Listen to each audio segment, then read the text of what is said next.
ایک حدیث پاک سناتا ہوں، میں سچی بات بتاتا ہوں، میں نے یہ حدیث کچھ دنوں پہلے ہی پڑھی ہے۔ ہر انسان کے ساتھ کوئی نہ کوئی پرابلم ہوتی ہے، کسی چیز کا انتظار ہوتا ہے، کسی اچھے وقت کا انتظار ہوتا ہے۔ جب سے یہ حدیث پڑھی ہے نا، وہ کہتے ہیں نا دل میں ٹھنڈ بڑھ گئی ہے کہ اچھے وقتوں کا انتظار۔ حدیث سنیے، نبی پاک فرماتے ہیں افضل العبادتی انتظار الفرج۔ آقا فرماتے ہیں آسانی ملنے کا انتظار کرنا افضل ترین عبادت ہے۔ آسانی ملنی ہے مگر اطمینان کے ساتھ، ایسا نہیں روز چیخ رہے ہیں پتہ نہیں کب مسئلہ حل ہوگا، کب میری ٹینشن دور ہوگی، اللہ پاک میری سنتا ہی نہیں ہے، ماذ اللہ لوگ کفریہ کلمات بول دیتے ہیں۔ نہیں، اطمینان کے ساتھ، سکون کے ساتھ، ہر رات کے بعد صبح ہے، ہاں ہر مشکل کے بعد راحت ہے، ان مع العسر یسرا۔ وعدہ ہے رب کا، آئے گی آسانی مگر اس کا ایک ٹائم لکھا ہے، میں اس کو چینج نہیں کر سکتا۔ اچھا، علماء نے بڑی پیاری بات کہی، امام ترمذی کہتے ہیں یہ کیا وجہ ہے کہ اچھے وقت کا انتظار افضل عبادت ہے؟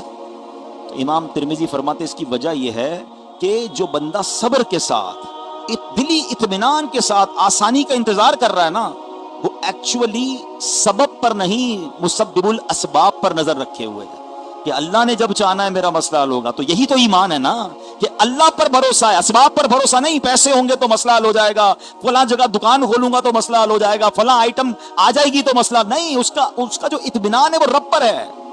اللہ اکبر، اس لیے فرمایا یہ افضل ترین عبادت ہے۔ اب آپ جس بھی ٹینشن میں ہیں، کوئی میرا بھائی یہاں قرضے میں ہوگا، کسی کو روزگار کا مسئلہ ہوگا، کسی کی بیماری کا پرابلم ہوگا، کسی کا بچہ نہیں ہو رہا ہوگا، کسی کے بچے کے یہاں اولاد کا پرابلم ہوگا، جو پرابلم ہے آپ کا، اب اگر غور کر لیں کہ یہ حل جب ہونا ہے جب میرے رب نے چاہنا ہے، اور میں اس کا انتظار کروں اطمینان کے ساتھ، دلی اطمینان کے ساتھ، اللہ پر بھروسہ کر کے، یا اللہ تیری مرضی پر میں راضی ہوں، جب تو نے چاہنا ہے میرا مسئلہ حل فرمانا ہے، جتنا عرصہ انتظار کرو گے نا اتنا عرصہ عبادت کا ثواب ملتا رہے گا۔ کمال ہو گیا نا؟ مزہ پتہ کیا، یاد رکھیے اللہ کی رضا پر راضی رہنا کمال ہے۔ وہ بڑا پیارا شعر ہے نا بابا حضرت حق باہو کا، جے سونا میرے دکھ بچ راضی میں سخنو چلے پاوا ہوں۔ کہتے ہیں اللہ میرے دکھ میں راضی ہے نا تو میں نے سکھ کو پھر چولہے میں ڈال دینا ہے، سکھ کا کیا کرنا ہے؟ مجھے ایک بات بتاؤ، دنیا کی ساری نعمتیں ہوں اور اللہ راضی نہ ہو، وہ سکھ ہے؟ یا کسی تکلیف میں ہوں اور اللہ اس پر راضی ہے، تو بتاؤ نا مومن کو کیا چاہیے؟ میرا رب راضی رہے، کیونکہ اگر تکلیف بھیجی ہے تو کس نے بھیجی ہے؟ حضرت رابعہ بصریہ کا واقعہ سنو، یہ بات اور سمجھ آ جائے گی۔ ایک بار آپ کہیں جا رہی تھی، آپ کے سر پر اینٹ لگی، سر پھٹ گیا، خون نکلنے لگا۔ اب آپ بتائیں ہماری موٹر سائیکل کو کوئی ٹکر مار دے، ہماری گاڑی کو کوئی سائیڈ مار دے، بلکہ چلتے چلتے ہمارے پیر پر ہی کوئی ٹھوکر لگا دے، اتنا چیختے چلاتے، یار ہو گیا نا، نصیب میں لکھا تھا، نہیں، بدلہ لینا ہے، شور بچانا ہے، چھوٹی سی بات کا بتنگڑ بنانا ہے، صبر نہیں ہے۔ برتن ٹوٹ جائے گھر میں ملازم سے تو اس کی خیر نہیں، بچے کے ہاتھ سے گر جائے تو اس کی خیر نہیں، آپ کے سر پہ اینٹ گری، سر پھٹ گیا، نو ری ایکشن۔ لوگوں نے کہا حضرت آپ، بی بی آپ کا سر پھٹ گیا ہے، خون نکل رہا ہے، آپ کو تکلیف نہیں ہو رہی؟ آپ کچھ کوئی منہ سے الفاظ ہی نہیں نکالا۔ سنو اللہ والوں کا انداز کیا ہے، وہ فرماتی ہیں اینٹ گری ہے تو اللہ پاک کے ارادے سے گری ہے نا، اللہ کا ارادہ تھا نا، اللہ کے ارادے کے بغیر تو پتہ بھی نہیں ہلتا۔ اور پھر فرمایا میرے سر پر لگی ہے تو بھی اللہ کے ارادے سے لگی ہے۔ اب یہ اینٹ کا گرنا بتا رہا ہے کہ اللہ پاک کا ارادہ مجھ سے متعلق ہوا ہے، یعنی اس ارادے نے اللہ کی رحمت کی توجہ مجھ پر ہوئی ہے نا، تو مجھے تو اتنی خوشی ہو رہی ہے، مجھے تکلیف ہی نہیں ہو رہی ہے۔ رب نے فیصلہ فرمایا نا میرے لیے، رب کے ارادے کی توجہ ہوئی ہے میری طرف، متعلق ہوا ہے مجھ سے، میں اس پر راضی ہوں۔ اب یہ سمجھنا، جس دن آپ کو بات سمجھ آ گئی نا کہ جو ہو رہا ہے نا میرے ساتھ یہ اللہ کی مرضی کے بغیر نہیں ہو رہا ہے، اس کا مطلب پتہ ہے کیا؟ یہ میرا ٹیسٹ لیا جا رہا ہے، مجھے آزمایا جا رہا ہے۔ اور یہ بھی رب نے قرآن میں فرما دیا ہے۔ مسئلہ یہ ہم قرآن پڑھتے نہیں ہیں، اس بار رمضان میں قرآن انڈرسٹینڈ کرو نا یار، ہے ماہ قرآن کو تفہیم قرآن کا مہینہ بنا لو۔ اب کتنا مشہور آیت ہے، میں پڑھوں گا تو آپ سب نے کئی بار سنی ہوگی، اللہ قرآن میں فرماتا ہے غالباً سورہ بقرہ میں ہی نا، وَلَنَبْلُوَنَّكُمْ، ان قریب تمہیں آزمائیں گے۔ ایسا نہیں کہ کب کسی کو آزمائیں گے کسی کو نہیں آزمائیں گے، یہ سب کے ساتھ ہونا ہے۔ وَلَنَبْلُوَنَّكُمْ بِشَيْءٍ، لسٹ بھی دے دی، من الخوف والجوع ونقص من الاموال والانفس والثمرات، ہم تمہیں آزمائیں گے ان 5 چیزوں سے۔ کیا کیا ہوگا؟ خوف آئے گا، کبھی کبھی ہوتا ہے نا، دشمن کا خوف آ جاتا ہے، مال لٹنے کا خوف آ جاتا ہے، حالات خراب ہو جاتے ہیں، کسی کا معاذ اللہ زیادہ پیسہ ہو، لوگ پیسہ بہت مانگتے ہیں، زیادہ پیسہ ہو تو اور ڈر لگتا ہے بھائی اغوا نہ کر لیا جائے، اس کی الگ، میں نے کہا نا پیسوں والوں کے الگ مسائل ہیں، یہ غریبوں کو سمجھ نہیں آئیں گے، غریبوں کے الگ مسائل ہیں جو شاید پیسے والوں کو سمجھ نہیں آتے۔ ہر بندہ تکلیف میں ہوتا ہے، یہ نہ کہا کرو کہ بھائی میں اکیلا ٹینشن میں ہوں، قرآن کیا کہتا ہے؟ خوف سے آزمائیں گے، بھوک سے، والجوعی، بھوک سے آزمائیں گے، والانفس وَلَنَبْلُوَنَّكُمْ بِشَيْءٍ مِّنَ الْخَوْفِ وَالْجُوعِ وَنَقْصٍ مِّنَ الْأَمْوَالِ، تمہارے مال خراب ہو جائیں گے، ہوتا ہے نا، غلط لاٹ اٹھا لی، غلط کنٹینر آ گیا، غلط ڈیل کر لی، مال خراب ہو گیا، قرآن نے کہا تھا ہوگا۔ پھر کیا ہوگا؟ انفسی، تمہاری باڈی میں پرابلم آئے گا، بیماری آ جائے گی، چلتے چلتے بندہ کہتا ہے بالکل فٹ تھا، اچانک یہ کیا ہو گیا ہے، یہ میرے گردوں میں کیا ہو گیا، مجھے شوگر کیسے ہو گئی؟ ہونا تھا، یہ اللہ کی مرضی تھی، اللہ نے قرآن میں فرمایا نا۔ پھر آگے کیا فرمایا؟ ثمرات، پھل بھی خراب ہوں گے، باغ والوں کے پھل خراب ہوتے ہیں، لوگوں کی فصلیں خراب ہو جاتی ہیں۔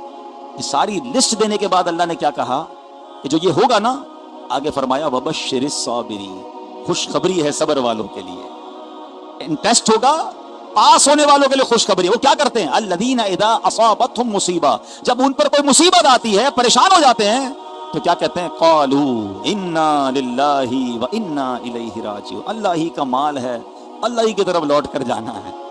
یہ تھنکنگ جس دن آپ کو مل گئی نا کہ بس میرے ساتھ جو ہو رہا ہے وہ اللہ کی طرف سے ہے، ایک وقت لکھا ہوا ہے، وہ وقت ختم ہوگا، پرابلم بھی ختم ہو جائے گی، اب میری مرضی ہے میں وہ ٹائم چیخ کر گزاروں، بے چینی میں گزاروں، پریشانی میں گزاروں، یا صبر میں گزاروں۔ صبر کریں گے تو ثواب مل جائے گا۔ پنجابی کا شعر ہے نا، چپ رہے سے تو موتی ملسن، صبر کریں تو ہیرے، چپ رہو گے تو موتی ملیں گے، صبر کرو گے تو کیا ملیں گے؟ ہیرے۔ ہم کیا کرتے ہیں؟ چپ رہے سے تو موتی ملسن، صبر کریں تو ہیرے، پاگلاں وانگو رولا پاوے نہ موتی نہ ہیرے، پاگلوں کی طرح چیخو گے، نہ موتی ملیں گے نہ ہیرے ملیں گے۔ اچھا مسئلہ پھر بھی حل نہیں ہوگا، میری بیماری ہے وہ اللہ نے چاہنا ہے تو ہی جانی ہے، میں چیختا رہوں، چلاتا رہوں، واویلا کرتا رہوں، ساری دنیا کو بتاتا رہوں، حل نہیں ہونا ہے، صبر کا ثواب چلا گیا۔ تو اے میرے پیارے اسلامی بھائیوں، ہمیں حلم صبر سے اوپر کی چیز ہے، اور وہ حلم کیا ہے؟ علماء کہتے ہیں حلم کی تعریف یہ ہے کہ بندہ جب غصہ آئے نا اس کو پی جائے، روکے، ڈیفیکلٹی ہوتی ہے، مجھے اندازہ ہے صبر کا گھونٹ پینا جو نا سب سے مشکل ہے۔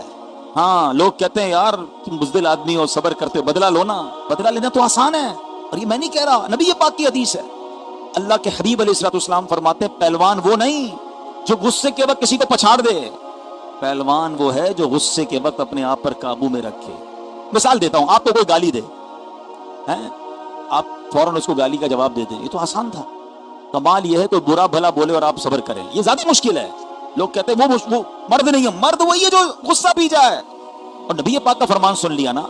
آؤ ایک بزرگ کا واقعہ سنا، حضرت احنف بن قیس، تابعی بزرگ ہیں، ایک بار کہیں جا رہے تھے، ایک بندہ آیا پیچھے سے آپ کو گالیاں دینے لگا، گالیاں، وہ ایک بندہ دیکھ رہا ہے اتنے بڑے بزرگ جا رہے ہیں، پیچھے ایک بندہ گالیاں دے رہا ہے، انہوں نے مڑ کے بھی نہیں دیکھا، چلتے رہے، گالیاں دیتا رہا، چلتے رہے، گالیاں دیتا رہا، چلتے رہے۔ تھوڑا آگے جا کے وہ بزرگ رک گئے، پیچھے مڑ کے کہتے ہیں بھائی دیکھو اور بھی کچھ کہنا ہے تو کہہ لو، آگے میرا محلہ آ رہا ہے، ادھر میرے چاہنے والے ہیں، ان کے سامنے گالیاں دو گے نا تمہیں تکلیف ہو جائے گی۔ وہ اتنا شرمندہ ہوا کہ وہ واپس چلا گیا۔ ایسا جگرا ہوتا تھا اللہ والوں کا، ہمیں کوئی گالی تو دے، ہم کہتے ہیں میں بتاتا ہوں کون ہوں، اس سے زیادہ گالیاں ہم دے رہے ہوتے ہیں، بندہ حیران ہو جائے کہ یہ کیا ہو گیا اس کو۔ بھائی جان اخلاق کا تو ٹیسٹ ہی جب ہوگا نا، جب آپ کے مزاج کے خلاف کوئی بات کرے اور آپ اس کو پراپر اچھا رپلائی دیں۔ آج کل ایک جملہ بڑا مشہور ہے نا، ہم شریف کے ساتھ شریف ہیں، بدماش کے ساتھ بدماش۔ بھائی یہ کون سا بٹن لگا ہوا ہے آپ کے اندر کہ بدماش سامنے آتا ہے آپ بھی بدماش بن جاتے ہیں؟ نہیں، شریف وہ ہوتا ہے جو شریف کے ساتھ بھی شریف ہے، بدماش کے ساتھ بھی شریف ہے، جبھی تو شرافت آگے بڑھے گی نا۔ ہم اچھا نعتیں سب کو یاد ہوں گی، سلام اس پر کہ جس نے گالیاں سن کر دعائیں دی، سلام اس پر کہ جس نے خون کے پیاسوں کو قبائیں دی، مگر کبھی ہم نے گالیاں سن کر دعائیں دی؟ ہم تو مطلب بدلہ لینے نکل پڑتے ہیں، نہیں، بلکہ ایسے ایسے لوگ ہیں معاف کرنا تو دور کی بات، وہ انتظار میں بیٹھے ہیں، بس یار اس کے بچے کی شادی آئے پھر اس کے ساتھ ایسا کروں گا، اس کو بدلہ لوں گا، اس کا کوئی، ہماری میمنی میں کہتے ہیں ٹانا ہے اس کا، اس کا کوئی ایونٹ آ جائے بس پھر اس کا ایونٹ خراب کروں گا، جا کے اس کو ذلیل کروں گا سب کے سامنے، انتظار کر کے بیٹھے بدلے کا۔ اور اللہ سے کیا دعا مانگتے ہیں؟ ابھی آئے گی نا رمضان، سب دعا کریں گے، اللہم انک عفو کریم تحب العفو فاعف عنی، اے اللہ تو معاف کرنے والا ہے، معافی کو پسند کرتا ہے، مجھے بھی معاف کر دے۔ بڑی پیاری دعا ہے، مگر اپنے دل سے پوچھو، اللہ سے کہہ رہے ہو اللہ مجھے معاف کر دے، سارے گناہ معاف کر دے، آپ نے بندوں کو معاف کر دیا ہے؟ نہیں نہیں، میں تو نہیں چھوڑوں گا، میں تو انتظار میں بیٹھا ہوں۔ یہ کیسی معافی ہے یار؟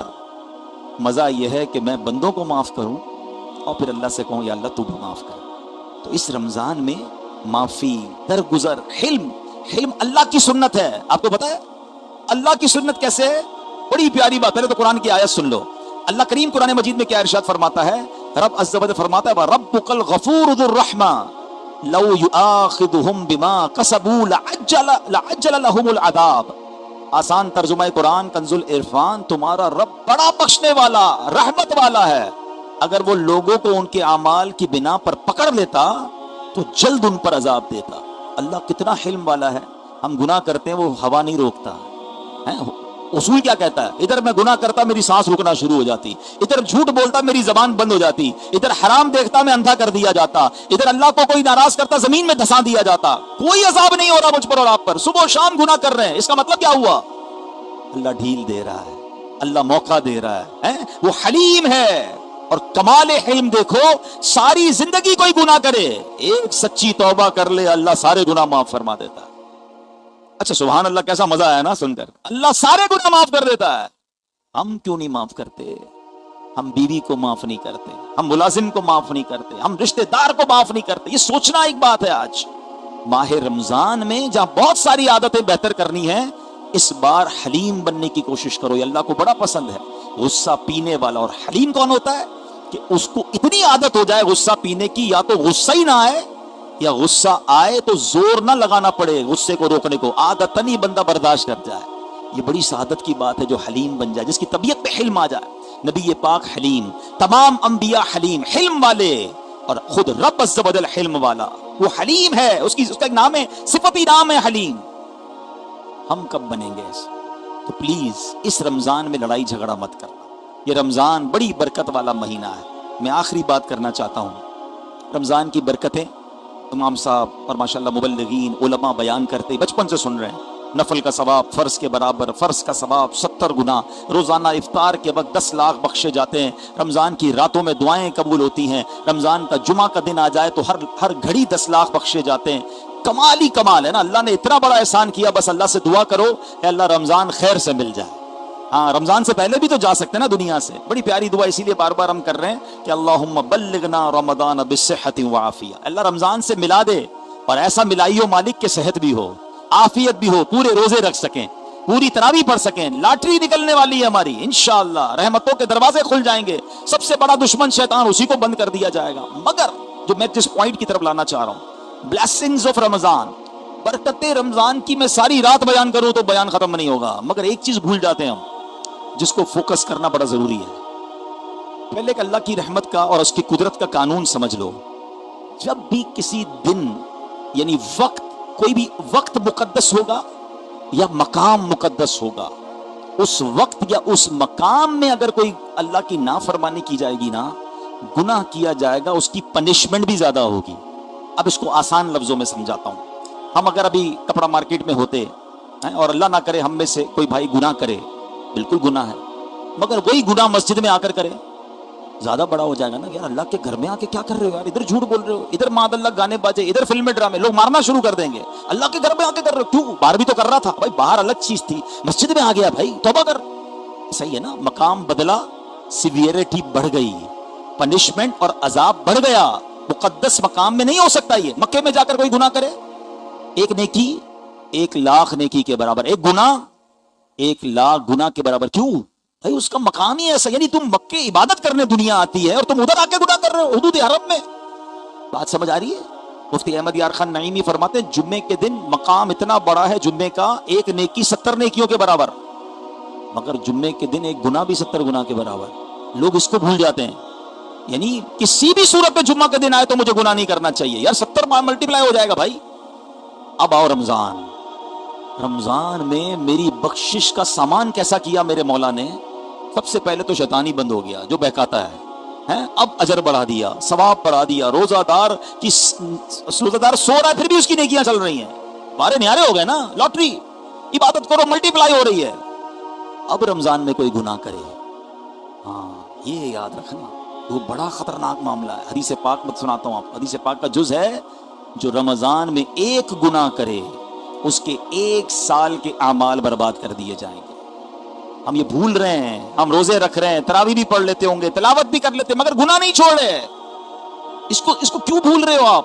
یعنی مجھے اور آپ کو میرا ماننا یہ ہے زیادہ توجہ اس بات پر دینی ہے کہ گناہ نہ ہو. نیکیاں تو پھر بھی ہو جاتی ہیں, روزہ رکھ کون چھوڑتا ہے ماشاءاللہ ہم میں سے, وہ بدنصیب ہے جو روزے نہیں رکھتے, لیکن گناہ بھی نہیں چھوٹتے.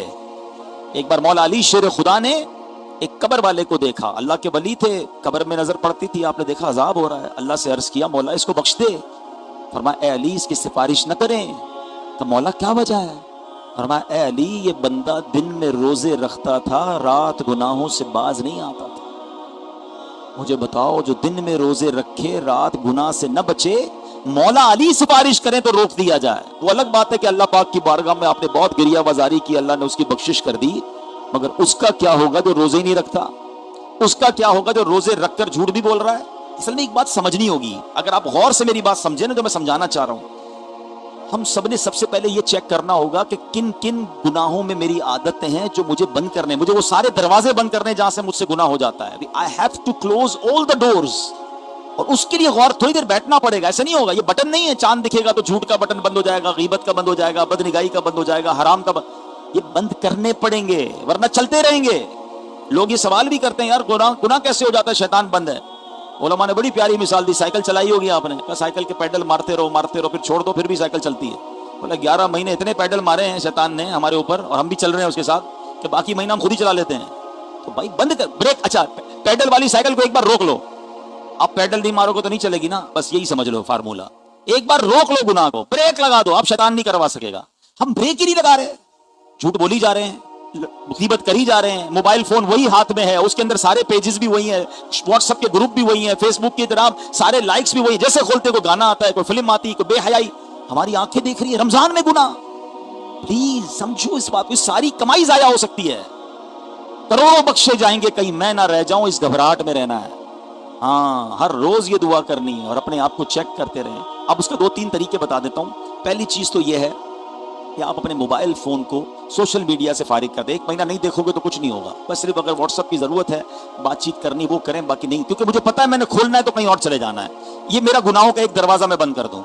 دوسرا آپ یہ غور کریں کہ یار دوستوں کی کچھ گیدرنگز ہیں, جب بھی جاتا ہوں وہاں کبھی غیبت ہو رہی ہوتی ہے, کبھی یار جھوٹ ہو جاتا ہے, کبھی کسی کی برائی بیان ہوتی ہے. ان گیدرنگز کو چھوڑ دیں. آپ کو دوست بلائیں گے, آپ کہیں یار میں ادھر جاؤں گا نا گناہ سے نہیں بچ سکوں گا, ایک گناہ 1 سال کے اعمال لے جائے گا. اب آپ بولے پھر کروں گا کیا, رمضان بہت ساری چیزیں کرنے والی. ہم نے تو رمضان کو فوڈ فیسٹیول بنایا نا, آج سحری کدھر کرنی ہے, آج افطاری کدھر کرنی ہے, ہاں بھائی آج کدھر کھانا ہے. ارے بھائی کھانا کے علاوہ بھی کوئی کام ہے کہ نہیں ہے؟ یہ کیوں دوست بات نہیں کرتے, آج تراویح کہاں پڑھنی ہے, آج تلاوت کہاں کرنی ہے, آج تہجد کہاں پڑھنی ہے, آج قرآن بیٹھ کے کہاں سننا ہے. Nobody talk about it. قرآن کو عبادت کے لیے یوز, رمضان کو عبادت کے لیے یوز کریں. آپ کو لگتا ہے یار میں رات جاگتا ہوں تو گناہوں سے نہیں بچ پاتا, اب سو جائے رات کو, لیکن گناہ سے بچنا ہے. بیسٹ وے میں آپ کو بتاتا ہوں, زندگی میں ایک بار یہ کر کے دیکھ لو.